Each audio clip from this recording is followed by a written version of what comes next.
কি বানাচ্ছো? এই দেখো গাঠিয়া কচু আমি সিদ্ধ করে নিয়েছি, আর এটা আলু পেঁয়াজ এগুলো মশলা।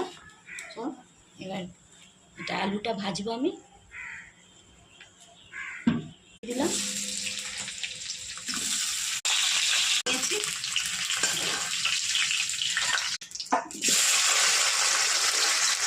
কচুটা ভেজে নিচ্ছি, সেদ্ধ করাই আছে, আর ভেজে নেবো। আর হলুদ দিয়ে দিয়েছিলাম, এখন এবার উঠিয়ে নিচ্ছি, ভাজা হয়ে গেছে। বাড়িয়ে দিচ্ছি আমি, দিয়ে দিচ্ছি। এই দেখো সব মশলা আছে এখানে, এখানে নুন হলুদ লঙ্কা আর জিরে ধনে, আর এটা মশলার জন্য পেঁয়াজ দিয়ে দিচ্ছি। বাটা আছে দিয়ে দিলাম, আদা রসুনের গন্ধটা চলে যাবে।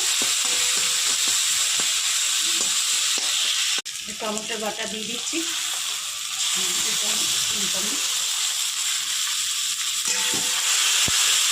মশলা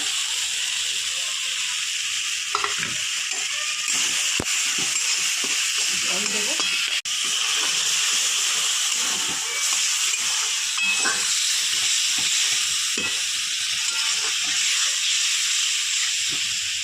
আর কচু ভেজে রেখেছিলাম ওটা দিয়ে দিলাম।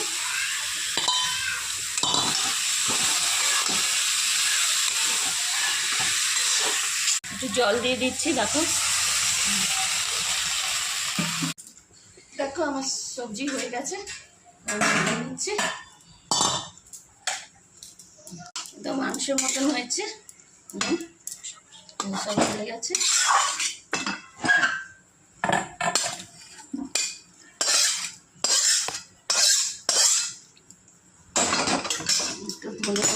একটু ধনে পাতা দিয়ে দিচ্ছি আমি।